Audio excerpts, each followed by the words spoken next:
Hey guys, Nugget Productions here, back with another set review. Today we're looking at 8960, the Thunder Driller, which came with 235 parts, 3 pieces, and cost $30 US.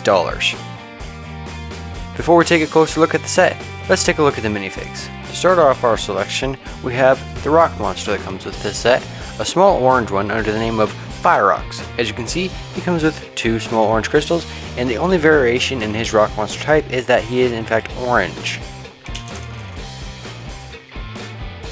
And there goes one of the crystals, but we can just bring that back.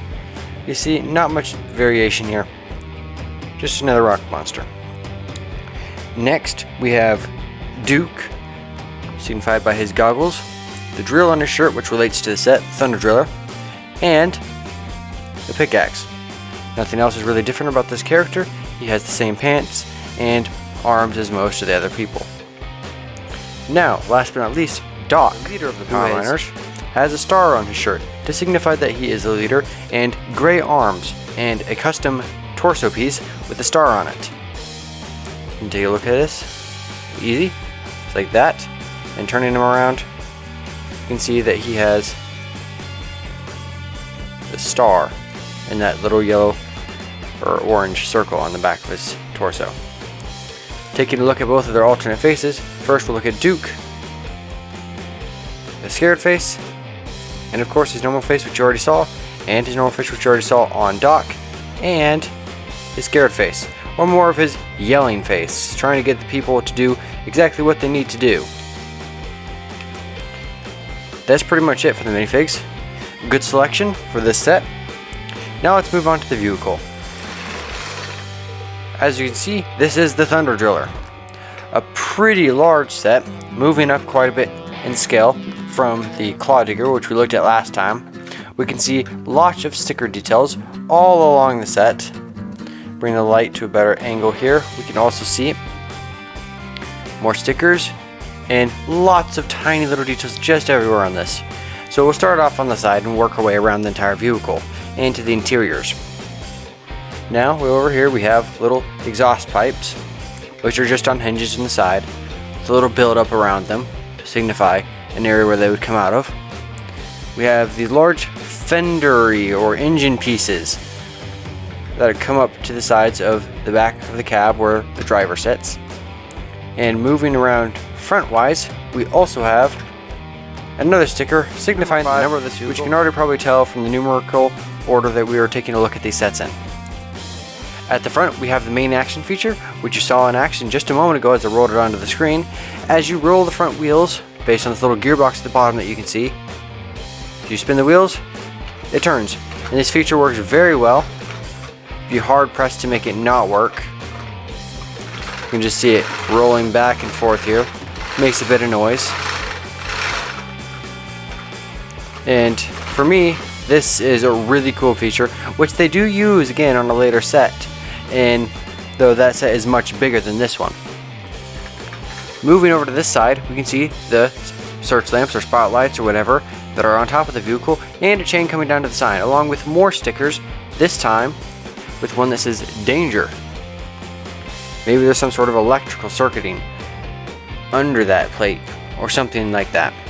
Back here we can see another sticker which says Fuel Injection, which is very clearly a fuel port for the Thunder Driller. At the front, just another 5 with another hazard sticker below that, and it's pretty much it. Before we take a look at the back, we'll take a look at the underneath of the vehicle, which is just some framework. Nothing really stands out here or detracts from the set.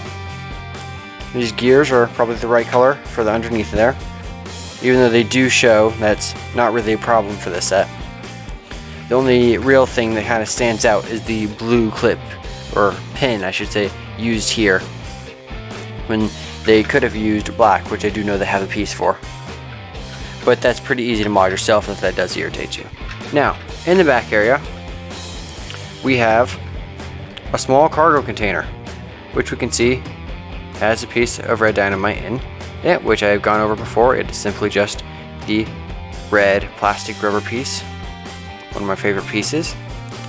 And in the back we have ladders here acting as some sort of roll cage, I would imagine, and you just lift these up to get to the inside.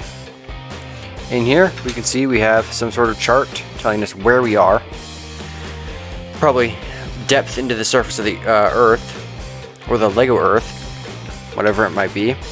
And you can see the mounting for these side pieces right here. Pretty simple, doesn't really take away from the room inside here, just kind of there. And we can see these two little control yokes or levers or whatever that the pilot or driver would use to move around the Thunder Driller. And this is a pretty good area, it's pretty protected. You can imagine that they would need this protection because they are drilling through rock, and that rock's going to be thrown over them, and they'd probably need this just to bounce it off the roll cage so they can keep driving. You can see a little fire one that does look a little dangerous. I'm presuming that's heat dispersion from the engine room. Bit dangerous though, like I said, to have that pointing right in the lap of pilot. I would not like sitting there in any case, but that's just my opinion. As you can see, pretty good, decent back. Just pop this piece back on, close this up, and we can look at the actual interior. To access that, we're probably gonna have to pop that up, get your finger back here in this hole, and voila, we've taken it out. Just taking a closer look at the top here, not much to see. You can see there's a little oil and a pneumatics access hatch and a little vent forward to the front. Now we'll just put that to the side. On the inside, there's not a lot of stuff there, just the gear train leading up to the main feature. You can spin that from the inside if you want. And if you really want to, and it's quite easy actually, I might make a video on this some point, you could put some Lego power function stuff in here and make this that remote control. Now the easiest thing to do would make this forwards backwards, which would simply do by putting a gear, a gear on an axle with a motor and some sort of battery pack somewhere in here. And that would just spin this, and you could decide whether you want to go forwards or backwards. And you'd probably create steering with this back area, though it would require quite a bit of modding for that area. Anyway, not much to see in there. That's about it. And just popping this top back on real quick. You can see that that's the Thunder Driller. Now, this is a pretty impressive set. I like it. It's one of my favorite to play with and just roll around back and forth purely because of the reason that you can just see that spinning, and I love to see that spin. Anyways, to mount the figures in the back, which we will do before we end the video, simply raise that up, like I've said again and again throughout the video, and you can just take Doc here, and Duke, probably take Duke's pickaxe and just chuck it in the barrel, put his arms up, sit him in there, and you would bring up these little levers for him to grab. Now to get Doc in there, you just kind of stand him to the side here. Kind of want to get him under this, but it's a bit awkward. It's really just meant for one person. Doc's in there because this is a larger set, and as the sets get more and more larger, they have more and more minifigs. Anyways, that's both of them in the Thunder Driller. You can just see that. And that's pretty much it.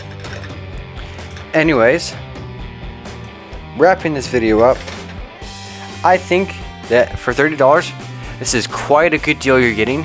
Has a very fun action feature, some relatively large parts that otherwise would ramp up the price in other sets or themes nowadays, but hey, relatively for the price you're getting, 235 pieces, I think this is a pretty dang good deal.